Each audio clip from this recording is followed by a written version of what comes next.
When the nation speaks, the roundtable listen. Tuesday and Thursday at 9 p.m. Join the conversation that matter the most. Live, unfiltered, unapologetic, with local voices and international minds. The roundtable dive deep into today's toughest questions in society, politics, culture. Nothing is off limits. Your voice, your questions, your platform. Live on Wiz TV, featuring top panelists Mr. Samuel Abu, Mr. Hamed Fofana, Mr. Cyrus Gray, Mr. Jai Blamo, and your host, William McGill. Heated debate, eye-opening truths, and real impact. Tune in to the Roundtable every Tuesday and Thursday at 9 p.m. Only on Wiz TV Live. The Roundtable, where every voice counts. When the nation speaks, the Roundtable listen. Tuesday and Thursday at 9 p.m. Join the conversation that matter the most. Live, unfiltered, unapologetic, with local voices and international minds. The Roundtable dive deep into today's toughest questions in society, politics, culture. Nothing is off limits. Your voice, your questions, your platform. Live on Wiz TV, featuring top panelists Mr. Samuel Abu, Mr. Hamed Fofana, Mr. Cyrus Gray, Mr. Jai Blamo, and your host, William McGill. Heated debate, eye-opening truths, and real impact. Tune in to the Roundtable every Tuesday and Thursday at 9 p.m. Only on Wiz TV Live. The Roundtable, where every voice counts. When the nation speaks, the Roundtable listen. Tuesday and Thursday at 9 p.m. Join the conversation. The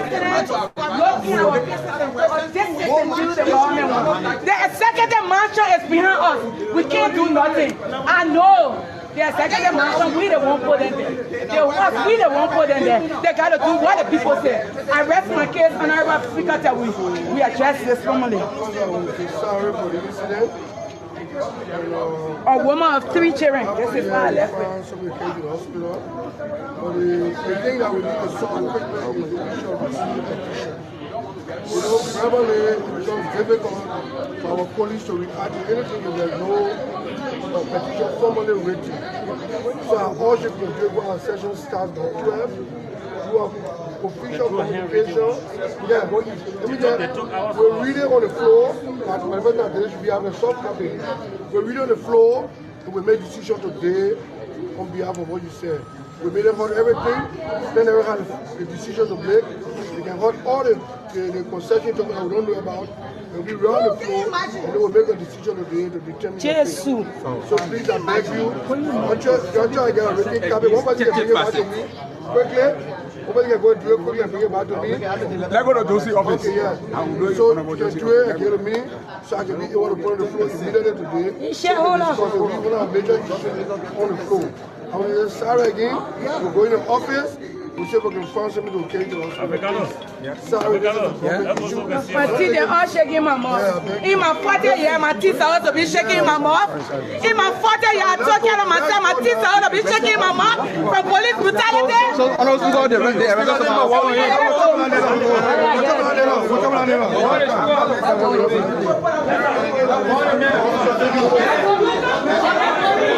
So, they are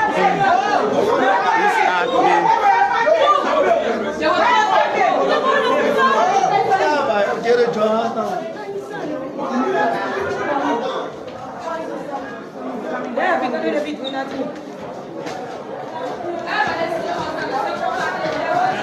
How many people coming? I know the number.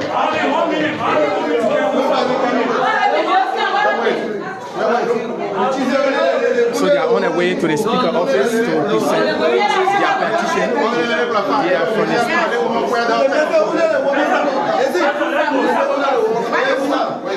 So they are from the Ministry of Transport.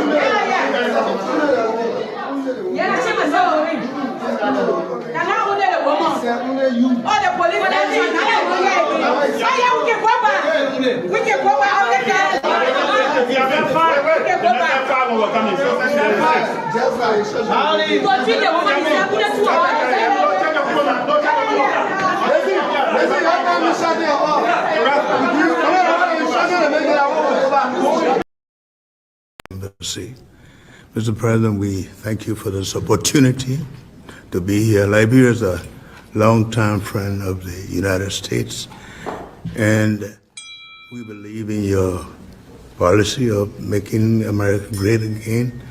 And we also go a long way with you, in your diplomacy that has to do with economic development and commercial friendship.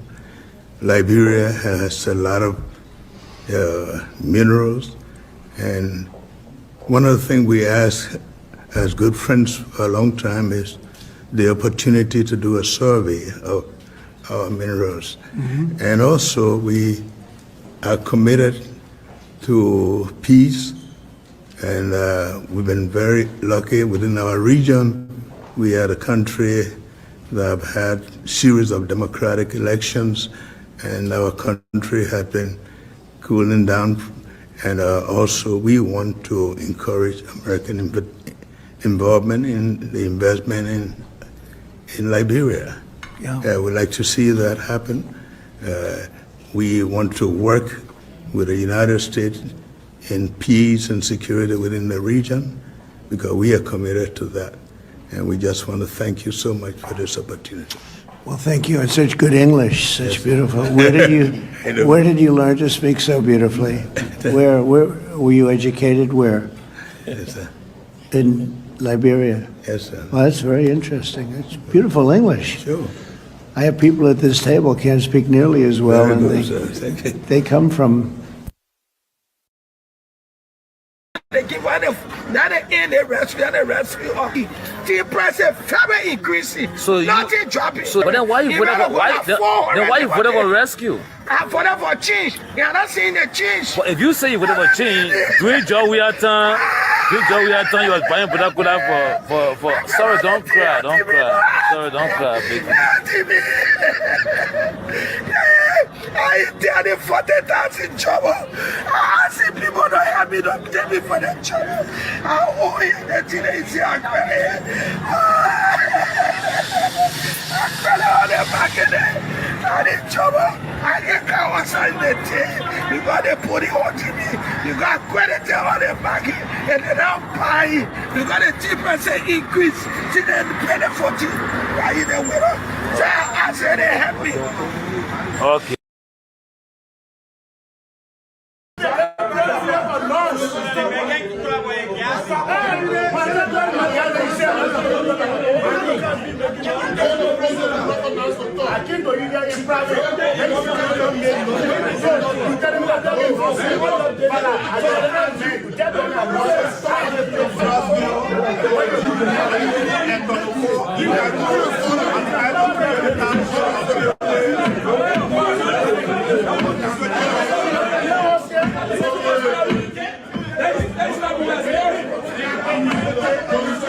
Yeah, you see what will pass through.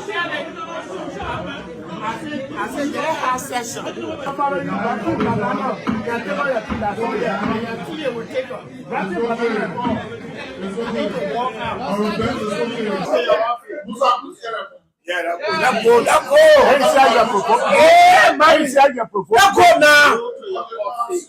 No. Joseph, I will sit down with you.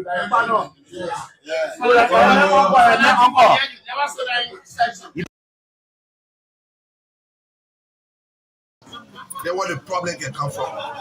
Because you citizen in your own country, then Burkina be take over your place. Then who are you? But we'll take our own time to have it resolved. Because we don't want people to harm you people. So in solving those kind of problems, you have to take your time to solve it. Because when we solve a problem that will be a harm to you people, that means we have not solved no problem. So we must solve it in a way that it will not be a harm to you people, so all of us can be together. So I will join him. We will see what to do. Because they think not only your problem. Even in Maryland, the Burkinabes are there too. Right? Yes. We've been hearing it. What are the kind of things that we lawmakers are supposed to stay on? To tell the president, say the other action, when you not take it, we will not do the other one. Exactly. But my brother, when you not join president, you will not steal. Because president are rule. So most of our people finish joining president. So it's hard for us to talk for you. Yes. Because in the house, majority take the day. Yes. We talk all the things they want to talk. The reason why I can cancel and talking is because I want to let people to know that I talk. Yes. So tomorrow when you're Joshua, or you say no, we can't put you get it because you get tough for all. Yeah. Ain't see the difference? Yeah. I know when I want to, we're not going nowhere. But when the time for you to investigate, you will say, we'll put you there. Why you we're talking, you didn't talk. Yeah, exactly. The problem is all around. Yes. Then the people go back to Burkina. But we have to take it in a way that it will not affect you. Yeah? So if the Rewaji representative, only one person will come out. They lock the door. They put 10 of Yeke and myself in room with his health condition and my health condition. Now, they put us in the room. 10 of Yeke. They put us in the room. Only one person will come outside and it will be me. I'm not scared of Yeke. I'm not afraid of Yeke. And let me tell you the truth. When I was with Nyagbeya, where gun did not kill me, I will be with Jesus. Gun kill me now. I'm more powerful than I was 1996. 10 of Yeke. They put them myself in the room. Only one person will come out. They lock the door. They put 10 of Yeke and myself in room with his health condition and my health condition. Now, they put us in the room. 10 of Yeke. They put us in the room. Only one person will come outside and it will be me. I'm not scared of Yeke. I'm not afraid of Yeke. And let me tell you, for the people in this country, 2026 is the day we'll rally the people. The regime that is bending on compromising justice to please the political elites and the privilege must be met with the forceful resolve of the conscious militants and revolutionaries and the barricade of consciousness. Let us say this to those progressive in government: we are not disappointed, because when we all knew that our day will come, that you will be at the crossroad. Yesterday, you championed the demand for April 14, 1979. It was all in your recitation that the progressive were never wrong to challenge multi-party democracy in this country. Today, Mr. Boyka is a beneficiary of the democracy that was ushered in by selfless men and women who laid down their lives, regardless of the men and women that stood before them, regardless of the army that confronts them, to usher in a boycott that, according to him, could not even drink milk when he was born, to be living at the luxury opponents of the people and taking home a budget around 4 million, and you come here and make mockery of the people that sacrifice their lives in making sure that you live at opponents, and you think will allow you go scot-free by misinterpreting and misreading history. You are joking, Mr. President. You are joking. This is a historical cause that we are prepared to champion. We are prepared to champion the cause for the dignification of those people that are lying at the mass grave. When you went there and criminate, well, our trouble from among them and brought them to give you a befitting funeral only because you want to have a name made for yourself among the American Liberians. Only because you want your administration to be given an international acclaim process that you did what our administration could not have done. You cannot rebury those without thinking about reburying Will Gabi Tapia. You cannot rebury those without thinking about reburying Ari Nipsey. These people, these men and women, blood was used as a water to flatter the revolution and lay the blueprint of the democracy that you enjoy today. If the government of Liberia cannot consummate that committee, involve student leaders in this country to commemorate and celebrate a general reconciliatory effort, the July 26th celebration will be another historical reality that will be confronted by men and women at the barricade of consciousness.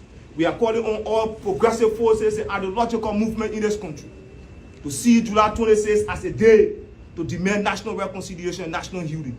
And may Mr. Boyka, quote-unquote, kwasa, misguided, misapplied, and misrepresented illogic of what it should be. We are saying this to Liberians.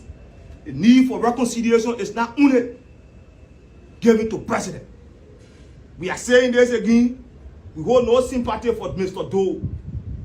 We hold sympathy for Nelson Doe. Peace to our artists. but those deserve to die.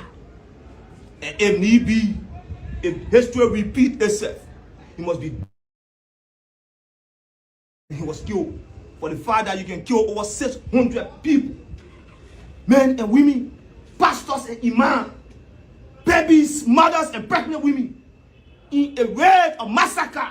We cannot celebrate you as a president that should be given a befitting state funeral. Bueno, our top. All men are born equal and deserve the right to live. Bueno, our top too deserve to die. Oh yes. If history revisit itself, the need to have a more forceful death is imperative upon him. We owe no one an apology. No one an apology for our stand on these issues. This government, our government, secure all financing of all road networks in the country, major road networks. Assigned under President Weah a 10-year electricity financing, 10 years for the World Bank. So that means, forget about President Braga. The financing for the president who will be elected 2029, Asani.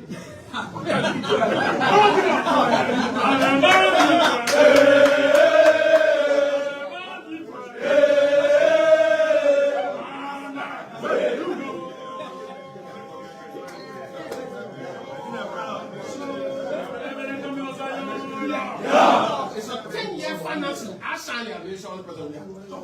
So that guaranteed 10 years of financing. So 6 years, 10 minus 6, how many years? So the next president will enjoy 4 years. So don't worry about this rescue. The next president will take President Weah. If President Weah will take himself. The country is fragile. The challenges of the Liberian people are massive. This government can solve the challenges. I'm not happy. One of the things we need to do in our politics now is to say, listen, let's be honest and let's level with the Liberian people. What problems are we able to solve and what problems are we not able to solve? It's because the politicians do not want to be honest with the Liberian people. So when government salary delay 5 days, we politicize the general says, look, salary will delay because of many different reasons. Revenue is not in the government account. But when we politicize all these things to move one party from power, the party that left from power will politicize the same thing. Let's leave the trivial politics. The fundamental question that bring on now is that Liberians, why we don't have jobs? Liberians, why our budget is 650 million and it's not 1 billion? Sierra Leone budget is 1.5 billion. Cote d'Ivoire budget is 27 billion. Ghana budget is 20 billion. Why is it that Liberia's budget just hangs around 600? And let me tell you that when we say 800 million, the partners bringing 150 there. The raw domestic, the money yourself bringing here, that's 650, 675. That's it.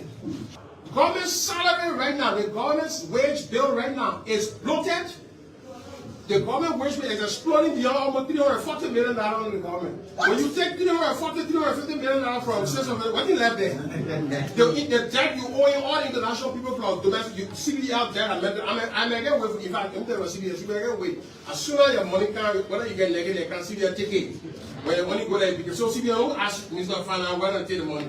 Because in the agreement with the IMF, all money will go to the bank, they have to be paid on time. There's no delay. These administration so much and want their way to political power. And they think they can get away with it. So we just lie and say anything, 25 million, 16 billion, we just lie, people die. I mean, they try, men like me, people trying to say I can kill human beings. I mean, can you imagine all the people who know me, men like me, people look at me and say I can kill. Some people, so because of that, some people look at my profile in the public and say, you know, they don't know, because they don't know me personally. They just see why is all the vengeance against this woman. Maybe you hear something. Even my chief of staff just died. And people have the audacity to even believe that I can kill Cletus Noah. That's how evil this country has become. And the politics have become destructive. So those are who are there, we have thick skin. Me, I have very thick skin. I was born for political battle. Don't get me wrong. This is my field. Yo! The other problem they brought the auditors there. I mean, all the lies. That's how Koji got censored. Koji is harmless. Jefferson Koji. I've known him from baby. He can do no harm. But today, Koji is on the human rights censure. The human rights censure It's not like even the corruption section. When American put out a section, the human rights came from Russia. How many is what the Russian abuse is the most dangerous section. You put Jefferson Koji on the human rights version of that section, we're gonna fight the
and we are kept down the things.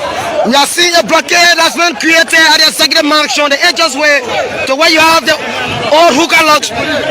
Members of the Liberia National Police have created a blockade here.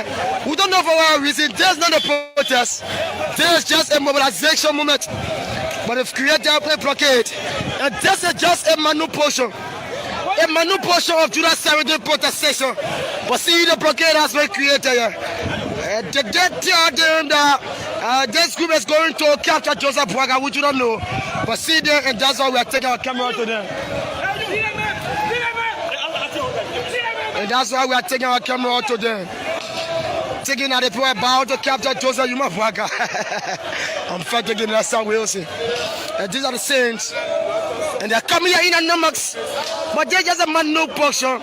And this is a burial moment of Judah 17. You are seeing here, creating a blockade. No one knows how reason the blockade has been created, but some can assume it's because of fear, thinking that Bwaga is about to be captured. And this is where they are.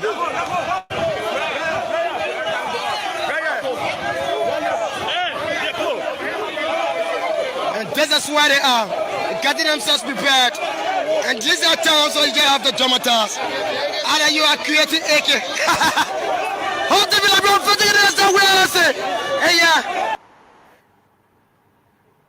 So pleasant good evening from Liberia and welcome to the Roundtable. Roundtable, our live show issues in Liberia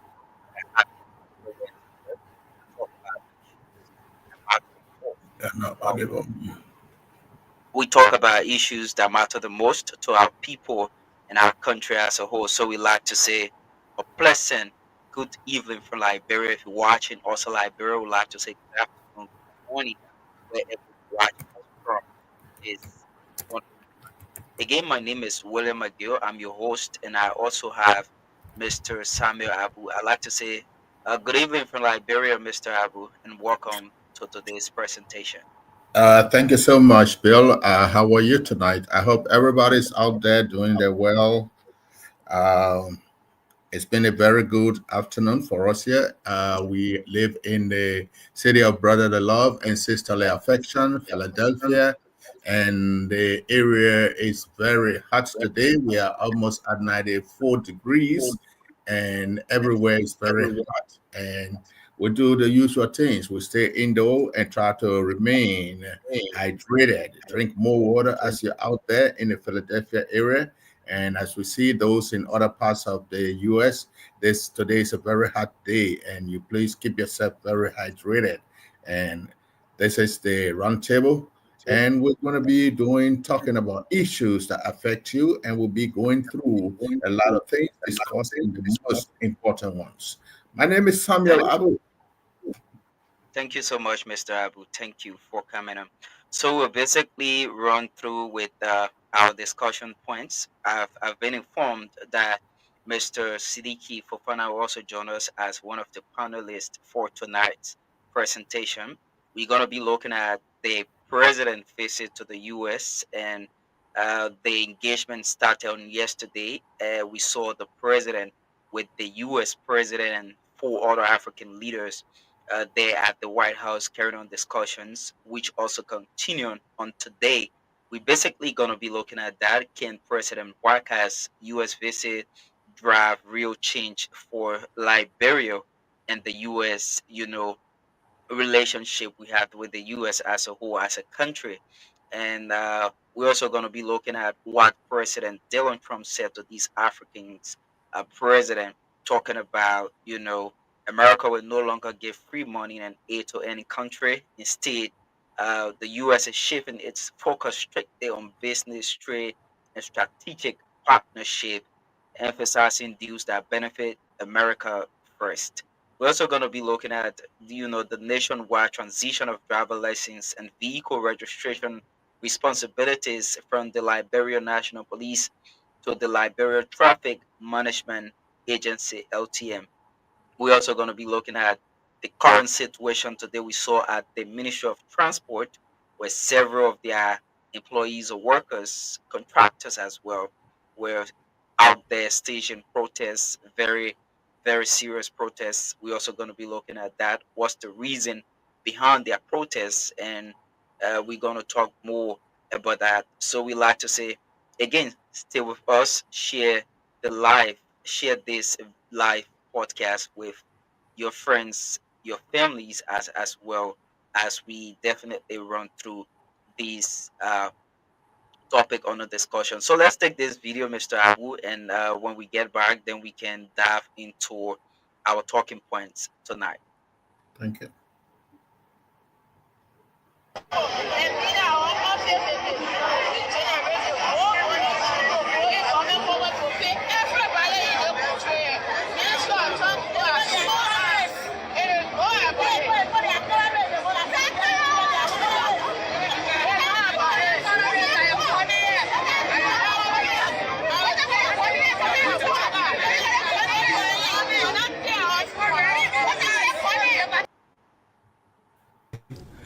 Mr. President, we thank you for this opportunity to be here. Liberia is a longtime friend of the United States, and we believe in your policy of making America great again.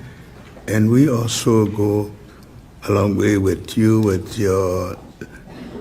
your diplomacy that has to do with economic development and commercial friendship. Liberia has a lot of minerals, and one of the things we ask as good friends for a long time is the opportunity to do a survey of our minerals. Mm-hmm. And also we are committed to peace, and we've been very lucky within our region. We are a country that have had series of democratic elections, and our country had been cooling down. And also we want to encourage American involvement in the investment in Liberia. Yeah. We'd like to see that happen.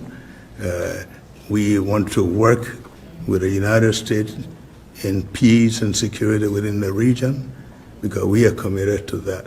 And we just want to thank you so much for this opportunity. Well, thank you. And such good English, such beautiful. Where did you learn to speak so beautifully? Where were you educated? Where? Yes, sir. In Liberia. Yes, sir. Well, that's very interesting. It's beautiful English. Sure. I have people at this table can't speak nearly as well. So welcome back to the show, and it's great.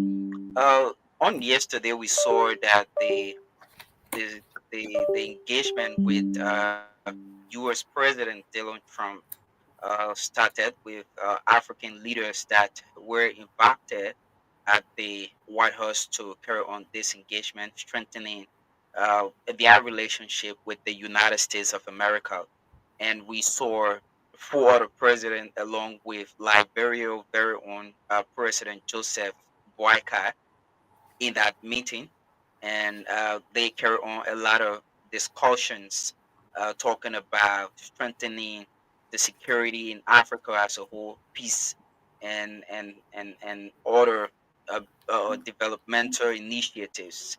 And now this is one video that have brought great attention to Liberia. Some other people are criticizing why the U.S. president have to ask the president how he learned how to speak perfectly, unlike some other who were at that meeting couldn't speak perfect English. This is one thing I wanted us to talk a little bit about, Mr. Abu, before we talk about the entire initiative and what does this visit means for Liberia. How can President Boakai drive the U.S. Focus to Liberia in terms of development, in terms of other opportunities that will bring job and open up the economy of our country and develop our country as a whole? Thank you. I think the visit itself is very timely. Just as I told you the other day, many presidents in Africa and only 5 were selected. That means those 5 are very strategic in building bilateral relations with America and connecting America back to Africa. Looking at what really happened, the question like, you speak very good English. Where did you learn to speak well like this? That's a very good question that Mr. Trump asked. But I'm not looking at what other people said. You see, Mr. Trump has been interacting with many Liberians, with many Africans or people from other countries. And he found out that President Boakai's English was kind of special, that he was able to understand him exactly without saying, "What did you say? What did you say?" Mr. Boakai spoke very well. Why he said it? Maybe President Trump has had an opportunity to talk to people who are from Ghana, people who are from Nigeria, people who are from other Anglophone countries in Africa. And when he spoke to the man, Joseph Newman Boakai, our president, he did understand his English directly without asking him what he meant or trying to open his ears more to listen to him. He did understand him. So I think from that point, I would believe that is why he asked, "Where did you learn English from?" But then at the same time, on the other side, on the flip side of the coin, President Trump doesn't seem to be well informed about Africa, about Anglophone Africa. He called this meeting and allowed African leaders to come to him. I know he has advisors. I don't know whether he listens to them. At the State Department, they have deputy secretaries and assistant secretaries with various functions who's supposed to do the research and brief the president on what he's supposed to be receiving. So he went to the place looking like he was unprepared. When we even talk about the historical tie between Liberia and the United States of America, he wasn't able to highlight that because he knew very little or because he did not want to say it. But I still believe he was just putting up a bluff, but he really did not know much about Africa. When President Boakai decided to go into the historical ties between Liberia and the United States of America, Trump, he was like educating Trump, what Trump did not know. So when Trump heard all of this, he did not want to say how you got all this information. He had to ask him, but where did you learn this English from? He was actually alluding to what Joseph Boakai told him, not the way he said it, not the language he spoke. But President Boakai did address President Trump and the world in a very subtle way, telling them what the relationship of America, between America and Liberia, had existed. The only thing I would want to say is that on the other side, again, President Boakai gave a very good speech. It was short and to the point. I have a problem with when he said he supports President Trump's agenda and his policies on Africa. Yes, we do agree. He has very good policies. But what about the policy of deporting your people? Don't you think, Mr. Abu, don't you think President Boakai said that because he wanted to gain attention, or some people could say, interest from the U.S. president? You cannot go to such meeting and start to oppose the U.S. president making America great again policy. Yes. His Making America Great Again policy has a lot of flaws. But when the president said it, when President Boakai said we support that, he would have been diplomatic and used the language of making him know, yes, we support most of your policies at this time. You could say you support some at this time, or most of them at this time, and you have very good. But sometimes when you put a score on it, that you support his policies, I mean, he had short time to have gone through the time of really brushing around or saying exactly what he wanted to say. President Boakai, he really knew, that President Trump knew very little about Liberia, and even the meeting he went to, if I tell you, I really did not get much that President Trump really called these people for, to come from Africa, use our taxpayers' money to come. It looks like it was just an opportunity he provided them, but Trump did not really say anything much as to how he's going to extend bilateral relations and bring an advantage to those countries that came in. He did not say much about it. That's my own view on it. They talk about minerals. Can minerals be the only thing in Africa? We got more things in Africa. We did hear that the Chinese have done this mineral survey before. We have at the Ministry of Mines, we have the Geological Survey department there, where we have, I think, up to a deputy minister level. It has existed from all the years that I've known that ministry. So is it today somebody has to come again to come and do mineral survey, or they want to know what is remaining, or how strategic we can put these minerals into use? We've had people do that before, But today, I believe that President Boakai was not really given a chance to have really delved into what he wanted to present. Because sometimes as a diplomat, you listen, and you respond. So when he listened to President Trump did not say anything about how he's going to provide an advantage to those countries that came, or how he's going to make Africa benefit from their resources. He was asking how they can be strategic in cooperation with America. But he did not say what America wants to do, really. So it was based on that our president decided to also be diplomatic and just shower praises on him and say, well, we are ready to work with you. That's what President Walker said. We are ready to work with you. We are ready to strengthen the relations between our two countries. We are ready to have you come and look at our minerals and see what better things we can do and how we can have a give and take on the utilization of our resources. So you think, Mr. Abu, you actually think that this meeting is not really a game changer for Liberia's economy? It's just something like a diplomatic airline or something, like you said. President Trump thought he actually trying to provide an opportunity for these African leaders that he back there at the White House.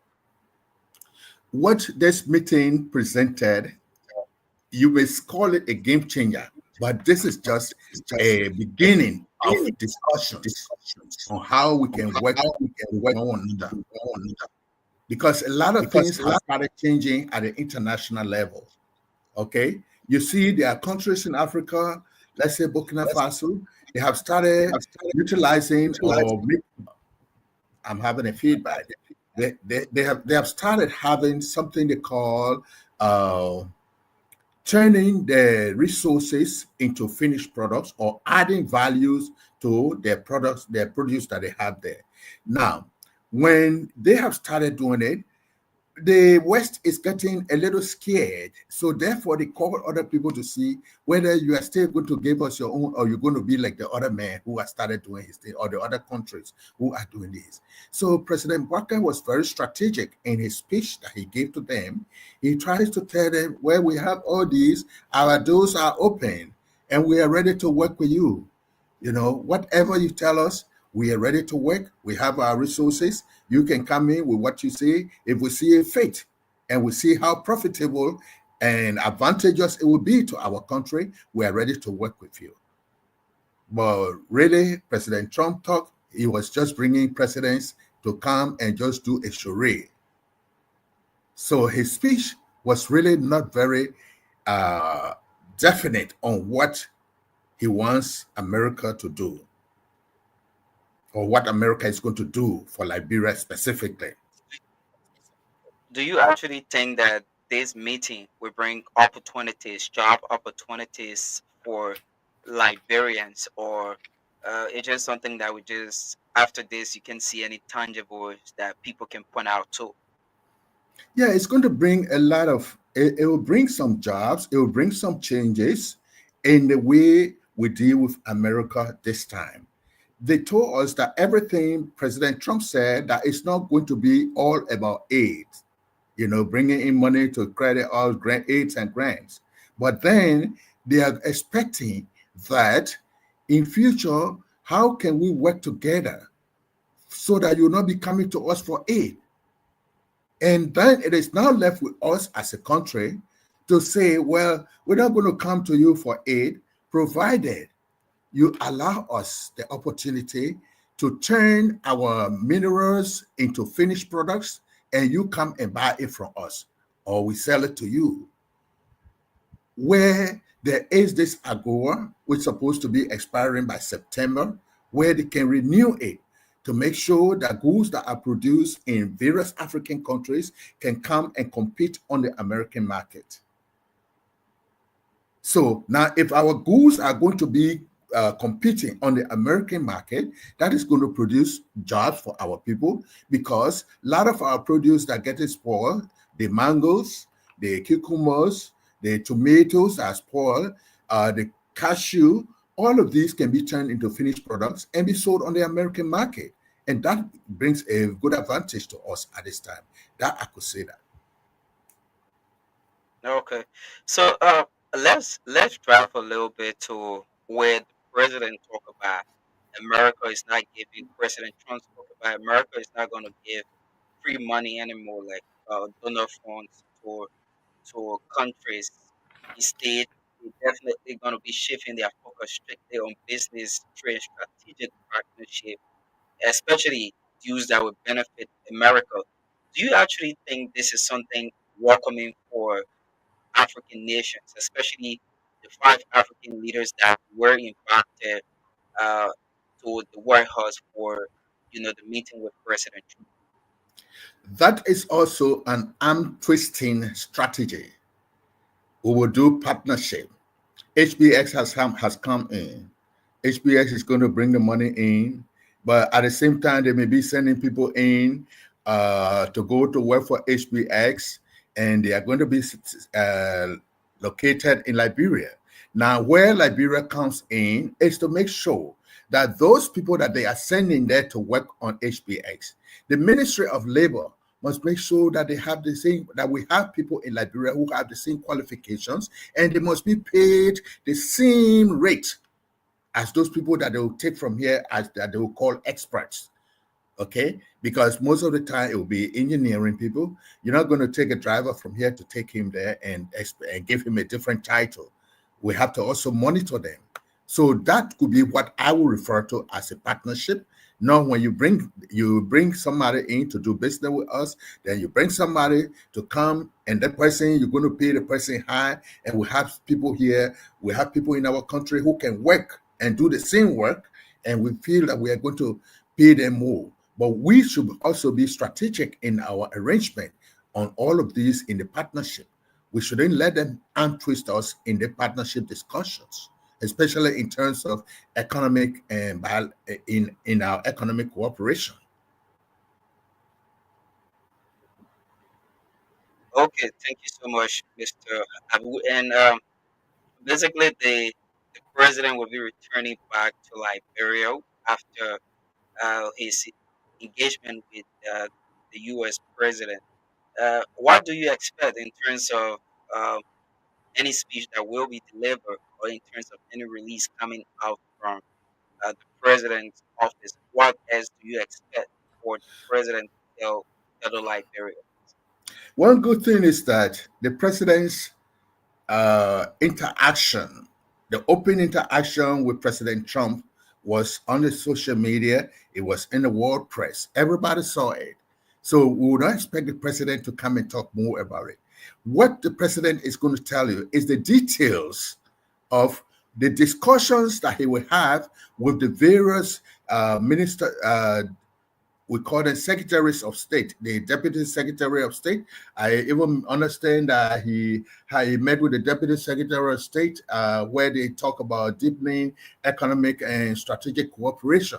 So whatever President Trump said yesterday, he was like summarizing, but the details will be worked out when the president meets with these different heads of government parastatal in the United States, the Department of State, the Department of Treasury, wherever he's going to meet. They are going to work on the strategic ways that they will be meeting.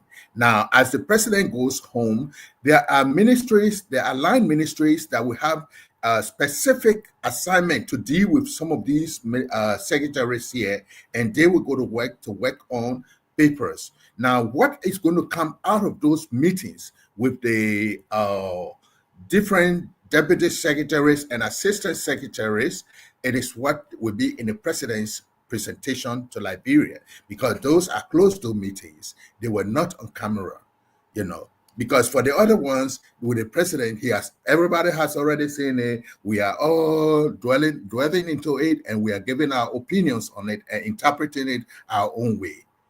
Okay, but for then, what the president is going to tell us, that there is still light at the end of the tunnel, and we are still going to discuss more partnership with America, not only with one company. We are going to look in the logging area, in the fruits area, and in every strategic area that we can make money out of in Liberia.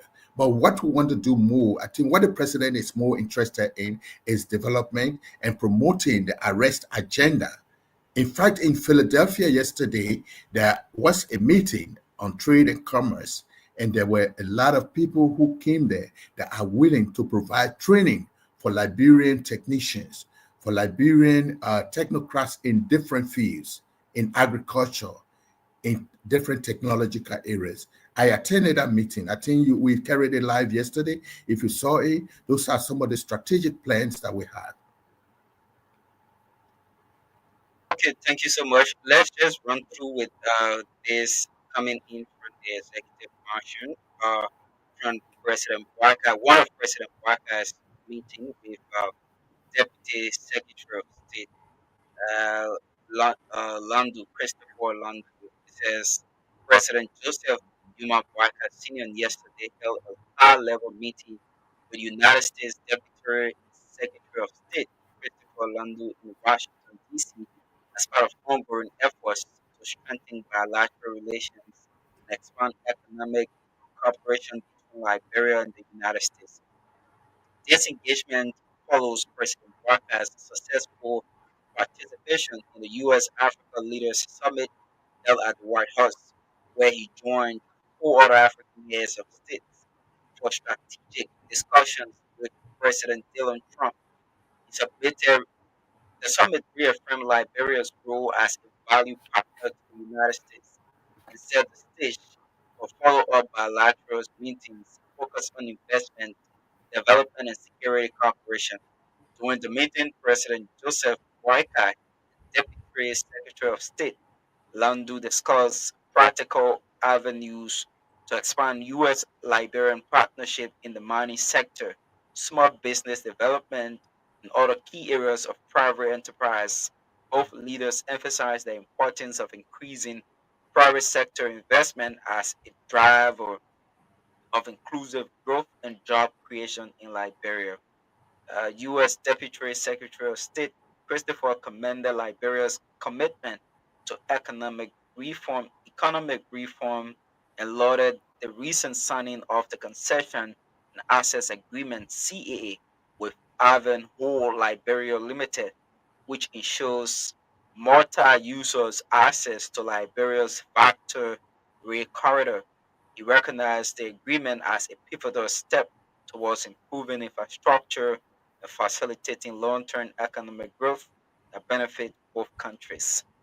So that's something that the president and the deputy secretary of state discussed there. It came out on the executive mansion 2 hours ago, and one major thing they stress on is the Ivanhoe agreement, the $1.8 billion agreement with Liberia and the U.S. And something is that is a good initiative, and we hope that aside from that, when the president gets back to Liberia, other great news can come in from his engagement there in the U.S. as well. So again, is a great initiative. Just before we run through to the Ministry of Transport, let's just come with recent uh, release again from the president concerning the national identification. Uh, just before you go there, actually, I just want to say, in all the meetings that President Walker is holding with the American officials, he is very strategic and definite in telling them that that Liberia itself, Liberia, should be a very strategic partner, and it should be used as a hub for trade and investment, and also for security partnership with the United States. He keeps telling us that Liberia is peaceful, Liberia is safe. Come, bring your partnership, bring your companies, let's work together. Why? It was based on all of these that you see. Liberia, we do speak English there. When Americans come, they wouldn't need interpreters. You see? So just as how President Walker spoke yesterday, the president said, you speak good English. You speak good English, yes. So he's driving on it that Liberia is a strategic partner, or Liberia should remain a pivotal place for American-African partnership. That's what it is. Thank you so much, Mr. Abu. So let's just look at the National Identification Authority quickly. Then we can discuss on the Liberia Transport Authority as well, and other issues that happen quickly. So the president on today again set up a national steering committee to implement the biometric ID card system aimed at transforming identity management and enhancing service delivery across government, financial, and commercial sectors. In a directive issued on July 5th, 2025, the president emphasized the biometric technology, particularly systems that offer instant online verification, is essential for Liberia's modern economy and governance infrastructure. The initiative, he noted, is a cornerstone of his good governance and transparency agenda.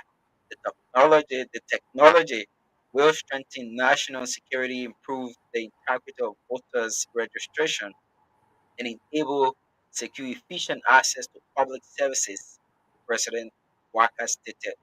To oversee this ambitious cross-functional national program, the president has constituted a steering committee tasked with finalizing contractor selection and ensuring comprehensive rollout nationwide by April 13, 2026.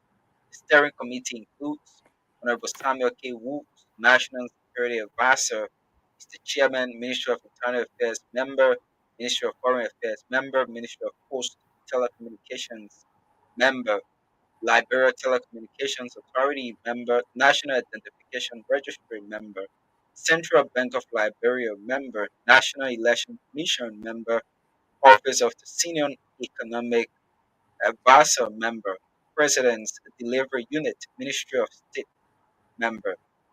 So the president further directed that the project proceeds with the previously procured vendor OSD International of Australia following the conclusion of the verified procurement process and contract signed by the National Identification Registry and the Liberia Telecommunication Authority, recognizing the legal implication and urgency of timely implementing the previous procurement. The process is hereby upheld, the directive stated. So, of recent, it was in the media that beginning next month, August, we as Liberians will now be able to access public places like the bank and other areas without having the national identification card. And this is something that raised serious concerns, and every Liberian started to go for this because it was a directive from the president, amended from the president to every Liberian. And in the process, there was some fraud that were going on with the entire process. You have people going to World Trade Center to definitely have access to the card because at the National Identification Registry were taking a lot of time, and uh, the decentralization process of these kind of initiatives are very essential, and you can have people way in the rural parts who want to do business or want to go for certain initiative and needs to use the national identification card, not having it in time, just when they have paid to obtain one of them. So it brought serious concern to the government. You have several complaints that were being raised by Liberians, and as well as the fraud in the process. So the president will hold to the entire initiative and asked that a more robust will be done to carry on this process and to have a very strong security feature that you can have access to uh, duplicating the card in any form and manner because the card is as simple as anything that anyone can be able to have access to create one. So that is it. And I don't know if you want to speak a little bit about that, Mr. Abu. Well, I would just speak on it based on maybe a little knowledge I have on it. What we look at in this particular instance is that it is very, very, very essential. Very essential. I'm having a feedback. It's essential that we have a good biometric identification that could be used for health purposes, that could be used for driving purpose, and be used for so many other purposes, including election. but everything starts from somewhere. You know, sometimes most Liberians will say that cannot work here. But we believe that if we all trust the system, instead of condemning the system from the beginning, let's agree to cooperate with the system, it can work. The National Identification Registry, I don't know whether they are funded well, okay? But if you go to work and say, okay, everybody, the identification card is $5. $5? Even to produce it, it's more expensive than that. Then it's like you are giving it to people free. And sometimes anything that you give to people free, sometimes they do not really respect it. And there will be some people who will always stand on the side and tell you, oh, that's too expensive. And they try to connect it to unemployment, connect it to poverty, and tell you that. But all these people, they are talking about anything they want, they can go for it and they can get it. But just because it is coming in a way for it to be regulated, they will say they can't do it. And they will say, oh, the poor people, that's when those slogans like the struggling masses will start coming in, you know. Now, we look at this thing here. Here in the United States, we have something we call E-Verify. The E-Verify is connected to so many areas. They ask you to put your social security in. Yes, you put it in. Then sometimes you put your immigration status in. As you click the button, it goes around the thing and it comes out straight to see whether you are eligible for a particular benefit. But all of these, we have to start from various agencies. First, birth certificate. The birth certificate people have to be involved in it. Immigration people, yes, they have to be involved for how we call it, people, for immigrants that come in. In Africa, we call them aliens. Okay? But then, when these people come, don't totally rule them out that they do not have the right to be there. For God's sake, we are West Africans, and we say we should have free movement. So have a special desk for them. Their identification must be different from those who are Liberians. Now, at a certain point, if this alien or the immigrant becomes a citizen, he gets the citizen ID card. But don't rule them out completely. I mean, have a way of identifying everybody in that country, whether you're an alien or not. In America, everybody tries to get an ID card because you must be identified. If you think you jump over the fence to come to America, there will still be a way to track you. Because there are many ways that you will be stopped. You will not be able to get a job until you have this particular thing, this ID. You will not be able to get a job until you have a social security. You will not be able to access some benefits in this country. Why can't we? We can also do it in Liberia. We can do it. It may not be on a large scale, but little by little, if it starts during this administration, we know that other administrations they will continue it. When I went to visit Liberia, I took a long time at the National Registry, the Citizenship National Registry. I spent a long time there. I did not want to bypass the system. I sat down and waited for my name to be called. I was interviewed by the immigration group and later all this group before my picture was taken and my ID card delivered to me. We just have to make the process a little snappy so that we will be able to capture everyone. Everybody cannot go to Cinco or in Congo Town for that one place because I didn't hear that they had a post in Central Monrovia. I didn't hear that there was a post across the bridge. I mean, the more centers you have, the easier way you can cover more people. I know the chairman for this steering committee.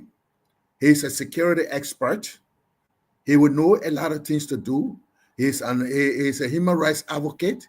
He knows a lot of things to do. And all those members of the steering committee, it's just a matter of being able to determine that first you have this, set a goal of what the requirements should be before you can get this identification card. because it comes as far as even for a passport. Here, people who want to go get passport, they don't go to the passport office. You go to the post office, take your picture, take your citizenship paper there, or you take your birth certificate. There, you just stay right there. You fill out the paper, you pay the money, and this money is sent. After a few weeks, they take your picture right there at the post office, and in about 2-3 weeks, your passport comes to you in the mail. These things can be done in Liberia, but we have learned a lot of ways to bypass the system. We have learned a lot of ways to make things go very fast. Every Liberian is entitled to a passport. Every Liberian is entitled to an identification card. So why can't we have identification cards that are biometric, that when I hold it and go to the Ministry of Transport, that as soon as I show it, they know straight, they have a system that they can pass it through and it tells me, yes, he's clear. And we should also have the security on the alert for these people who want to duplicate these things. But God has, research has told us that anything, you make the process so difficult to handle, people try to bypass it. When you even taxes, when you make the taxes very difficult to collect, or you make the taxes very high, people will not want to pay. People will bypass it.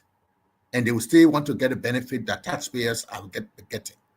So this biometric identification is very important, that you can use even for driving. Even for driving. For us here, you take your ID at the driving station, which is at the DMV, Division Motor Vehicle. That's where you go to take your license.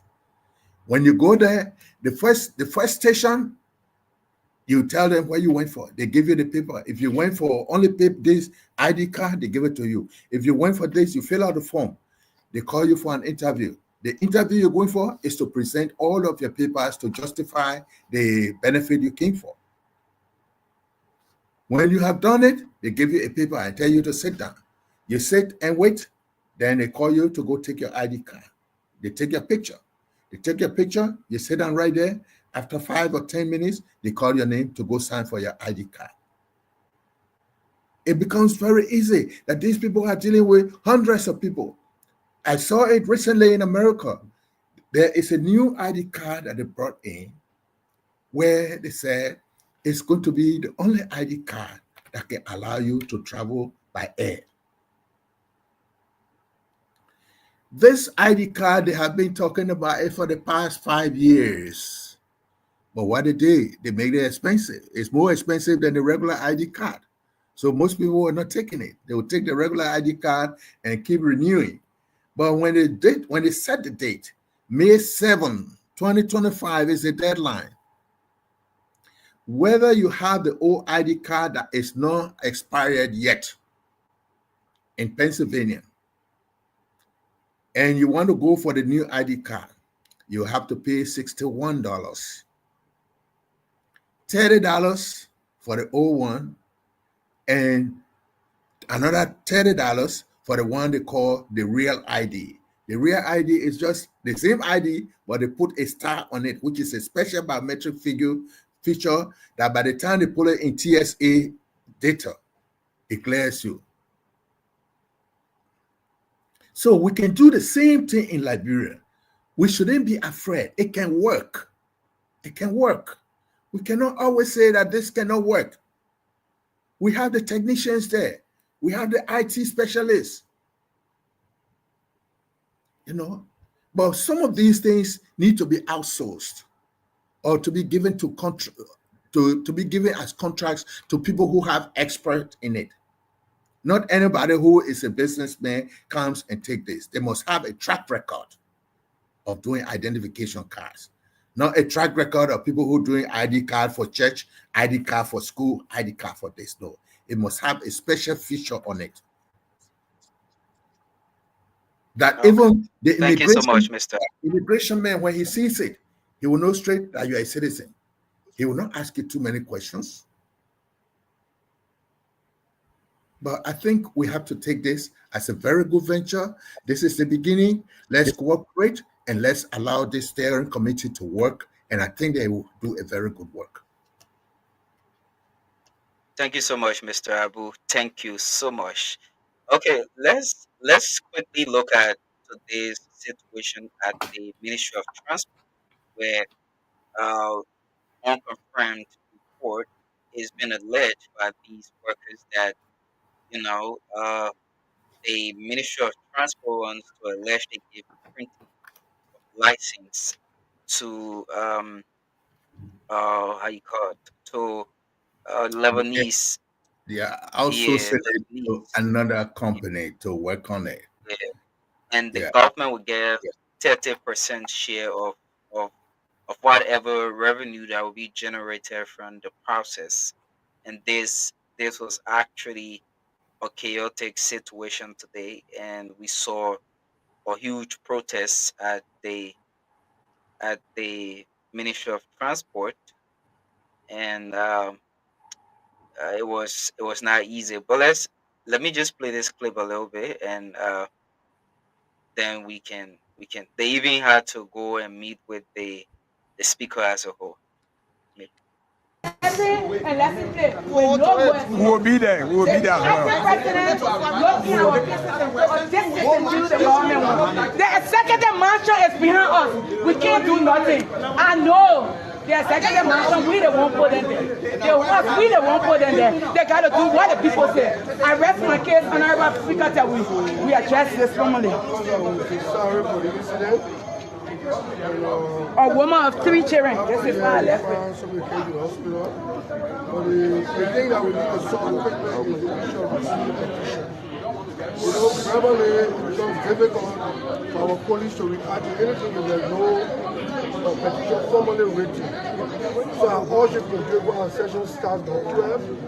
Do a official communication. Yeah, let me tell you, we're reading on the floor. My friend should be having a soft copy. We're reading on the floor, and we made decision today on behalf of what you said. We made them hold everything, then they had the decision to make. They can hold all the concessions that we don't know about, and we run the floor, and then we'll make a decision today to determine the thing.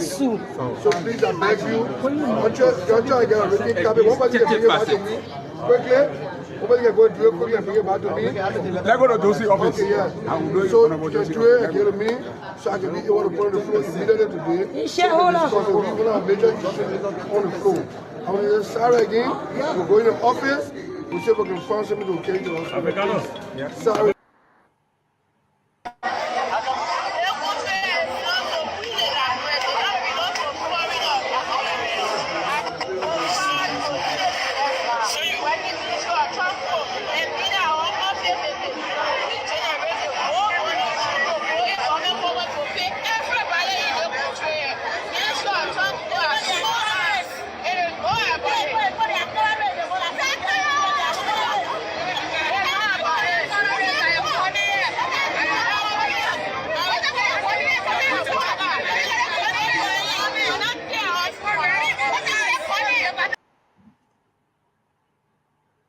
So that's it. They are calling on the government to win, and sometimes, Mr. Abu, some of these things, if we have these kind of situations in the country, it's essential that we relax ourselves, not using protests to find solution to everything. We just need to take the right step. As I watched the video, I listened to the host speaker telling them to do the right thing. It's not about coming to just a protest in the street. You have to have a written communication with proof that this is happening, and then the host can be able to call out the minister or whosoever involved to come and justify doing one of their sittings or regular sessions as a whole. So they are crying that that session is being given to a Lebanese company, and it's been alleged by the Minister of Transport that the president, the executive mansion, is behind them to making sure that this deal is crossed, and the Lebanese company can be able to take charge of the initiative. So I don't know uh, how is this going to affect those workers, but they said uh, that particular uh, lessening process, uh, car lesson kit, and is one section that brings in more money to the government. So if they can take that away and give it to a Lebanese company, then it means that those people have to hire their own group of people to be able to work with. Yeah, so I know you followed that as well, and uh, I don't know what you have to say, but again, you should understand that they allege that the minister told them is because of the executive branch and pressure that they are doing this. That's exactly what they say within their speech to the speaker. I want to comment. I have been trying to do a research on it. I'm not so concerned about who the contract is going to. The first thing is it right for this contract to be given to another person? What is the purpose? Is it for efficiency or for something that is not being done at the ministry, or is it to increase productivity? We should know the reason why this is happening. It's not just a matter of making money, or is the government going to make more revenue out of it? You see, when things come on in Liberia in terms of contracts and other things, most people are really not well informed about what will be happening.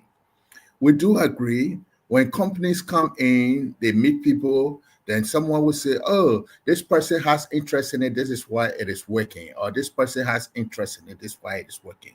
But let's look at the Ministry of Transport. Ministry of Transport has come a long way. It used to have the insurance. Insurance was under Ministry of Transport. Civil aviation was under Ministry of Transport. Land transport, rail transport, and many other things were under Ministry of Transport. Civil aviation is no longer there. Civil aviation is on its own. I forgot meteorology also is under Ministry of Transport. All of these ways. As time goes on, the ministry still maintains its act that established it. The act that established it identifies specific functions that this ministry is supposed to be performing. If at a certain time, some portion of this work is taken away, either for productivity or maybe for efficiency, we must also understand that Liberia doesn't operate all by Liberia operates as a government, but we are also member to several international organizations that they want us to have things synchronized. Just how it works in those countries, they want us to talk about it, how it happens.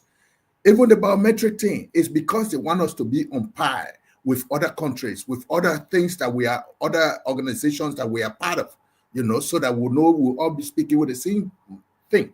We'll be speaking of the same thing. Now, we still have land transport. Land transport, it went so far, the Ministry of Transport is doing inspection, which I don't even know whether it is the police that should be inspecting. Because for us here, when police stop you over, they're asking you for your registration, your license, and your insurance. But over there, we'll have the Ministry of Transport doing it. So as a matter of fact, many people are employed into the inspectorate division. Employed there just to inspect vehicles. Now, if they find out that the daily wage of the ministry, sometimes the person who was producing it for the ministry, they want to give more responsibility to whoever a new company is that is going to be able to come out with better features, with more things that the government will benefit from, or that will be able to identify us. We don't feel good that every year I got to go change my license plate, But all of these things are within the Ministry of Transport. We want to know what specific function of the Ministry of Transport is going away. We know some people talk about license plates. Some people talk about driver license and other things. Yes. When driver license are coming in, it's the same biometric thing that they are trying to introduce that maybe the current person who is doing it is not able to do it, or it's not meeting the feature that is required by international standard. So if another vendor comes and say that they can do it and they have a track record of where they have worked before and they have that record of efficiency, I think the government will start talking to them. But in this case, what do? You as workers, I don't think the month has ended and they say that they are not going to pay you because you are not doing driver license. They are still going to pay you. What we have to look at is, are you going to lose your job? That's the most important thing, losing your job. I think that's one reason why they came out to protest, because if the contract is given out, they might likely lose their job. If they're giving out this contract out, there's also going to be something in this contract that there are some of them who are experts in this driver license business, the investigation and other things. They are very good at it. That company will want to employ them. So we must be talking about how many of them can be absorbed into this new entity that is coming in. How we can have many of them absorbed into it. But if everybody just comes out and tell you, oh, you know, they want to sell our birthright, they want to do this, they want to do this, we have to run away from this. Liberia, we cannot solve our problems by protesting all the time for things we do not understand. We have to seek to understand before we can be understood. I say that again, we have to seek to understand before we can be understood by other people. So this thing, when it comes like this, sometimes you call the authorities. Instead of going there with a group, you have leaders. Send the leaders, let the leaders be the one to negotiate for you people. That is a civil service group. They decide to protest simply because government that employ them is saying, they are hearing that the government is signing a contract with somebody to do some of their function.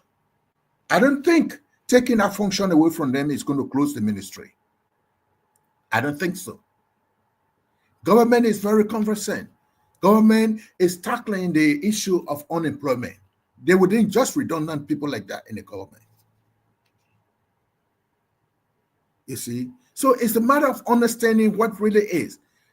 And I still say the protest maybe was necessary for some of them, but the manner in which they presented it, I'm very sorry for the lady that got injured. I'm very sorry for those who lost items. But again, I'm happy they were able to meet the speaker today. And the speaker said, well, put this on paper and let's see what exactly is happening. And I know she may be okay now because on one of the videos, somebody offered her assistance. She said, no, I'll be all right. And I hope she'll be all right. And I pray that sometimes leading protests at a time, especially when the police come, don't act like you are the giant for the police, against the police. When you get injured, you will feel the pain. And all those people who are behind you, let's do it, let's do it, let's do it, they will be the one, and today we're protesting, they had one woman, and all they have to do is to say, the police did bad, the police did this. But I am saying that in such cases, she is a lady, I may not know her, but sometimes we know you came to work today, you left your children home. They say 3 children. You left your children home, you left your husband home. You came to work. How are your children going to feel that you are leading a protest for something that has not happened yet? You only heard news about it. I'm not sure whether they have already either served you a notice that you are going to be terminated and you get furious about it. But I still believe that that was not one of the best ways to handle it. It would have been a negotiated thing. Find out, get the information on what is really going on. You know, sometimes people say where there is smoke, there may be fire. Not that there is fire. Where there is smoke, because this time smoke can come out and you don't see fire there. Police can pull out the smoke, guys, you don't see no fire there. The place is just smoky, you know. So where there is smoke, there may be fire. But if these are saying, like I hear somebody say for 30% to the government, that may be the beginning negotiation wherein the government comes in and say, well, you are bringing your equipment, you are bringing this, you are brought a lot of hardware into this project here. So at this time, you give us 30% and you take this. It's government that is going to negotiate the price of how much people will pay for driver license, for how much people will pay for this. But I still believe that there is a need to negotiate most of those things instead of protesting. You know, she got hurt. I'm very sorry that it happened. I wish I was there today. I would have sent her to hospital. I wish I even knew some relatives or some closer people to her who can help to pay the hospital bill. And just something to say that sometimes when these things come, get the information well. But what happened today, I'm not dwelling into whether there is a contract or there is no contract. It's just a news that there will be a contract given out. Are you going to lose your job? That should be your greatest concern. Whether they are stopping you from giving license, you did not go to school to issue driver license. That's not what you went to school for. You went to school as a manager, as an administrator. You know, these are things you win in school. That thing should be one of the things. But I still believe that we really cannot continue to do these demonstrations or protests simply because we hear news. Because they don't like some people there, they don't like Gregory Coleman. I even overheard somebody say, Gregory Coleman have interest in that company. Gregory Coleman has interest, yes. Whatever happens, when that company comes, it involves the police, and Gregory Coleman will be part of one of the people that company will meet for negotiation. If you come in road transport business, you got to go to the Minister of Transport, the Minister of Justice, and all the people. They are the ones that will be part of the negotiation.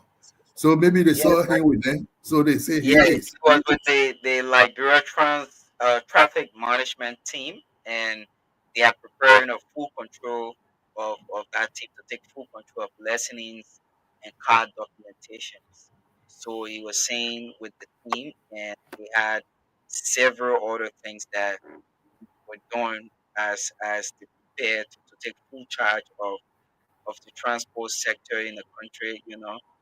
And they immediately going to take charge as of the 13th of July, where every citizens will be, going to the Liberia traffic management around the SKD stadium area to get their driver license, their car documents, and I think including the license plate. So that's one reason these people came out to protest, because Police Inspector General Gregory Coleman was also with these people to inspect the facilities and how they are going to carry on the entire process once they take charge.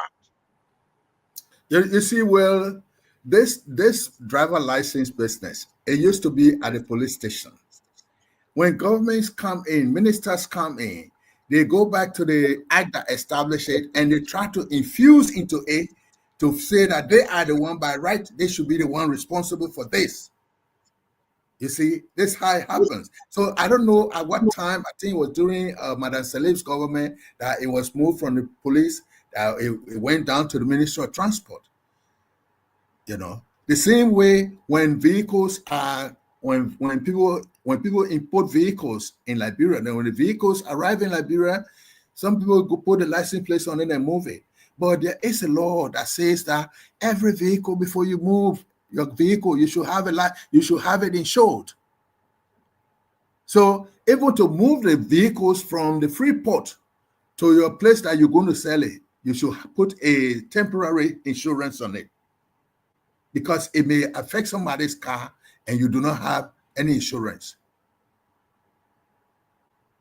You see, so how these things come out, how most of the work went to the registration, I know, was always at the Ministry of Transport. But where the driver license went to the Ministry of Transport, That's where I still looking at it. I did work at the Ministry of Transport before. Please. Okay, I think like This you is a said, traffic. I This is a think like you traffic. said, shift. Yeah, go ahead. Is this a traffic management team office? Yeah. Oh, This is that's where good. the IG went to take a look at, and these are some of the the the the equipment they have. This is how the place is, and they also turn over these bags to the police as well. So and yeah, and we just hope that the transition process move on as smooth, because currently the Liberia Traffic Management are in charge of the traffic activities.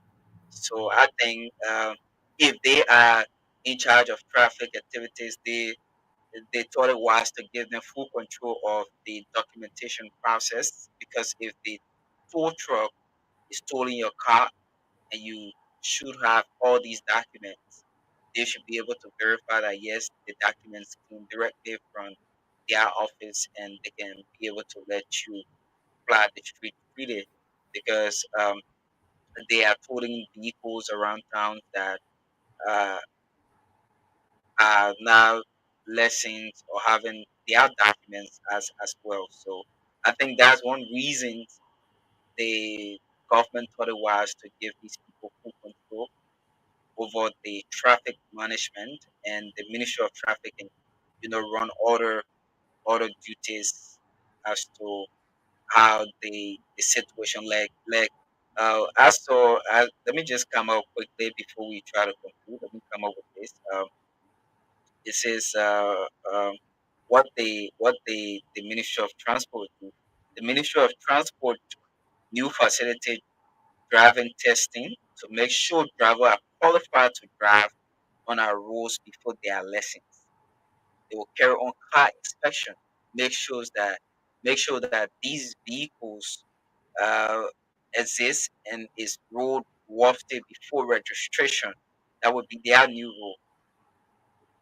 So they will make sure you qualify to drive, and making sure that the car is worthy to plow our roads will be their new role.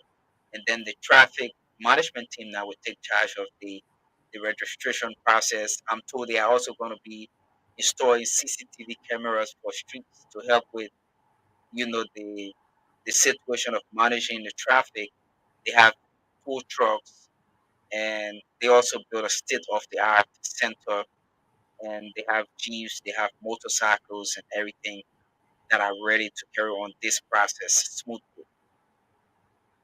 That's a very good thing, but I also believe, how would the Ministry of Transport be the one to? They are not the one who are they the one giving the license, the driver license? They will no longer give license. But Instead, then how are they going to be responsible to determine whether William is a good driver or William is fit enough to drive, when it should be the person who issuing the driver license? Because as we see, let me just have a little time to explain what we do here in the States. The DMV, you go there, you are a new driver. No matter you came from Liberia, you were driving 50 years before. You come here, you got to take the driving test, the computer test. You take it first. Then they give you learner's permit.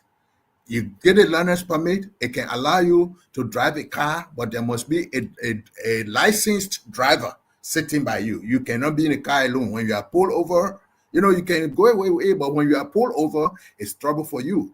So you wait until you schedule a road test. When you go for the road test, you register. They put an inspector sitting by you. The inspector sits by you, and you started the vehicle. You start in the vehicle. There are specific things that inspector is looking at. They tell you start a car, you start moving. They tell you turn left, turn right, go straight. All they are looking at, if you are putting your signal light on, if your seat belt is on, if this is on, all of these they look at it. They check in. Sometimes you finish doing that. Some people come from Liberia, they do the road test 5 times, they will be failing. They fail. You can't drive. So these things happen. We can do the same thing there. Why would I go to a different place to do the driving test and another person go there for a license? That's supposed to be the same group that should be doing it, so that, because as soon as you finish doing your test, your driver test, you must be able to get your license right away. Because if you put it between two agencies, the time that it will take from one place to another place, a lot of things will happen. So, I mean, I just wanted to look at the papers and the documentation, and I wish that there would be a very smooth transmission. Yeah, so we'll try to get a full documentation of that, and we can just find another day to discuss the entire traffic situation in full on the show. So let's just get your concluding statement before we take leave of the show tonight. I want to thank all of those who took the time to listen and to view this program. I want to, again, on the Ministry of Transport, I'm very sorry for the lady who got hurt today and others who may have misplaced items and lost items, and those who got into physical altercations with other people. I'm sorry that it had to happen. But we just want to warn them that the next time, let's do more negotiation than putting on action. Actions do not carry us anywhere in that country. Number two, I want to say President Boakai did a very good representation of Liberia. And since he continues to meet, what he continues to say is that America should consider Liberia as a strategic partner, as compared to going to Senegal and other places. Let Liberia be the one, let Liberia be the hub for trade, security, and for strategic cooperation. That was all he said, and that is what he wants. So we hope the American government will listen to it. And we hope when we come back to Liberia, we are going to be able to set up a system so that we'll be able to get what we are asking for. So I want to say thank you for the time. And those who listen, I will look forward to meeting you again next week on Tuesday, and we're having another show. Thank you, William. Thank you so much, Mr. Abu, for always being available for the show. And we hope as we go on and have more panelists to come and talk about these issues that are posed in our country, around our country, and on the globe as a whole. Thank you for coming. As always, we like to say, not mind the Liberian way to the lady that got hurt, like Mr. Abu said. We hope that you recover speedily. And if you're watching, you know how you can also say that Mr. Abu wants to reach out to her personally and be able to say sorry to her. Again, thanks to all of you for following the show. We resume on Tuesday next week with another splendid edition of the Round Table, where we're going to be here talking more about issues that unfold in our country. And thanks to all of you again. Share this to as many people and invite people to join us for next week's presentation. We're going to be great. Until we talk on Tuesday, my name is William McGill. Mr. Samuel Zell Abu also been here, and we've been discussing more about issues across Liberia. Have a great night. We out.